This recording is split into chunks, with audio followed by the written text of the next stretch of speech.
destination.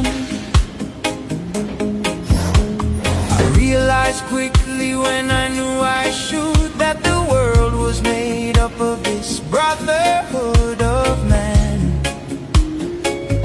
For whatever that means. So guys, first time kong maggawa ng puto saging. Ayan. Ito yung sarili kong ito timpla. Akong nagtimpla lahat na yan. Isang saging, di ko na nakuhanan ng unang preparation niya. Isang saging lang to na hinog na hinog, tsaka isang itlog, kuting, nagamit ko olive oil, at tsaka asukal, at tsaka gatas. Iyon. So ayan. Nag-testing ako kung mapaumbok ko yung puto ko. So, titingnan natin kung ano ang resulta ng aking gawa. So, guys, dito nga, naka-steam na siya. Pero, sisilipin muna natin kung maganda na ba yung kanyang luto. Silipin lang natin muna to ha, kasi wala pa to sa minuto eh.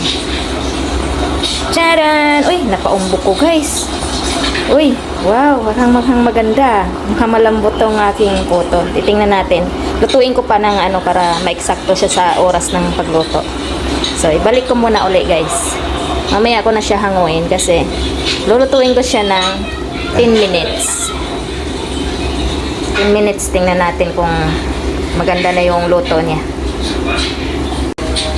Dito.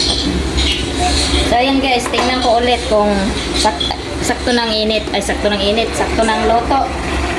Wow, ganda oh, napaumbok ko. Tingnan natin kung dito matitingnan natin kung luto na. Ay, luto na siya. Pag ganito daw na hindi sumasabay na yung lagkit niya. First time ko magluto ng ganito, guys. Kaya, ayan. Tingnan natin kung masarap siya. Hanguin ko na siya. So guys, titikman ko na yung ginawa kong puto. Kung ano ang lasa, kung masarap ba siya. So, ganito lang yung size na ginawa ko. Lumake na siya. Pero malambot siya, guys, oh. Wow. Malambot siya. Yan. Tignan ko anong lasa ng puto ko. Anak ko yun eh. Ako parang hindi na makula ako eh. Masarap. Flavor, to? Banana. Saging tong ginawa ko. Yan nga sabi na lalaki. Balayin ko lalaki. Next time, magagawa ako ng sa pulto bigas ka. iba-ibang flavor ng puto na mula sa mga gulay. Saka prutas. Di pa po? Sarap siya. Dapat maghanap buhay din po kayo. Hindi. Perfect. Hindi po lalabas. Wala lang cheese to. Hindi ko nilagyan ng cheese kasi Pero na yun. dali-dali lang to nagawa ko.